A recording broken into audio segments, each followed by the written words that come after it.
All right, so what we're going to do is some light color sanding and then polishing. No, we've done this before. We had a couple questions. Overall, this paint job came out pretty clean. So I'm not going to be doing a ton.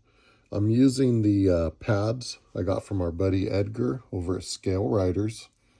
Very good. We've got some warm water, a little bit of soap in there. And we're going to go and do a little color sanding here and see what we can do. You can see a couple of little things there that got in the clear. That's really all we're aiming to knock out, is just a little bit there on the roof, maybe the deck lid, we'll see. And that's about it. Sides, everything came out really good. So I'm going to go ahead and just start with some, probably 2,000 on this. Normally I'd start with 1,000 or 15, probably about 1,000 if this had more on there that really needed to be taken down. But we're going to go ahead and start with the 2,000 pad. So let's see what we get. Give me a second here.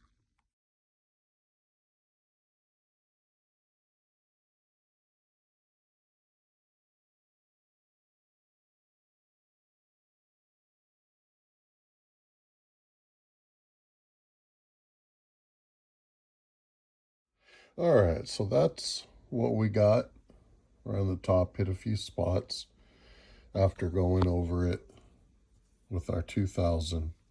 So now we're going to go ahead and drop down to 4,000 and see what we get there.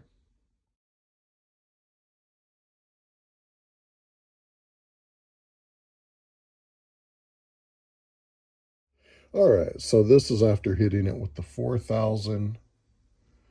That's where we're at. So now we're going to move up to 8,000. So give me a few minutes. We'll be back.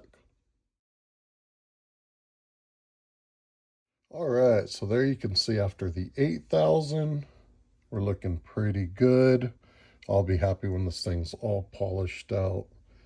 Then I can get on the foil. So let's go ahead and jump over to our 10,000, see what that does. All right, here you can see after the 10,000, pretty good. We're not perfect. Definitely, probably could have started with 1,000 or 1,500 for that little spot right there. But I'm not too worried about it. I'm going to go ahead and polish this up, see what we got, and keep this build moving. So let me go ahead and get the polishes out and we'll start there. All right, so people have asked what I like to use to polish. This is kind of what I go with, is the Presta. We have the step 1, which is the max cut compound. And then you got your finishing polish, and then you've got an ultra polish. Now, after I do the cutting compound, I normally go with some Meguiar's Scratch X.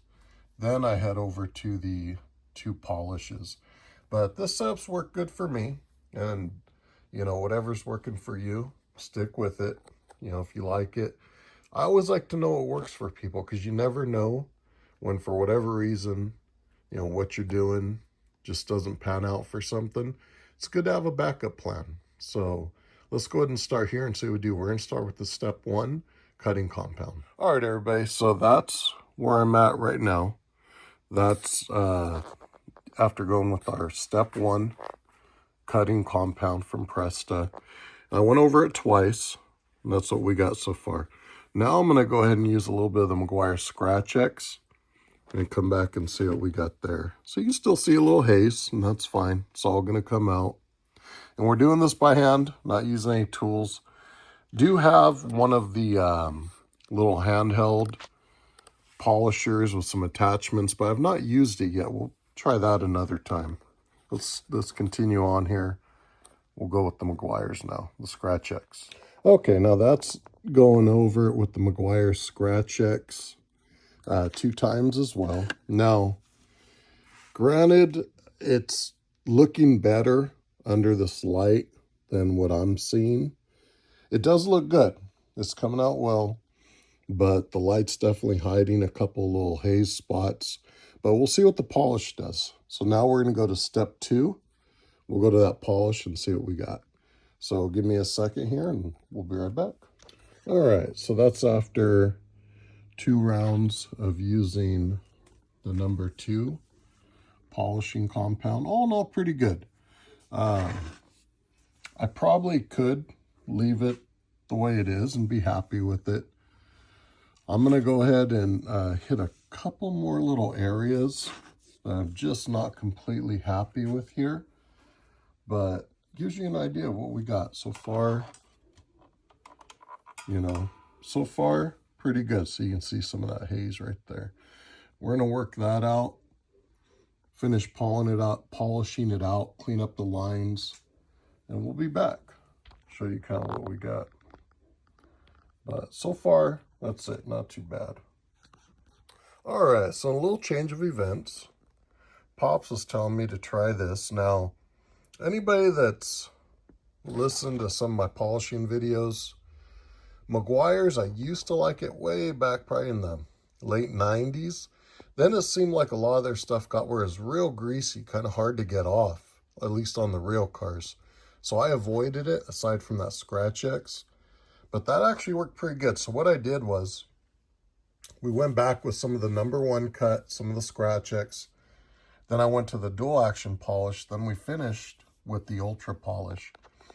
And that's what we've got. Still a spot or two. Might go back and work out, but overall, let me see if it makes any change. You can kind of see there. I mean, that doesn't look too bad at all. I mean, I can live with that. So that is my process for today. I'd like to know what you guys do. Let me know. Let me know what you use. And I'll list out in the description what I used here. And that'll be it. All right, guys. We'll chat with you later.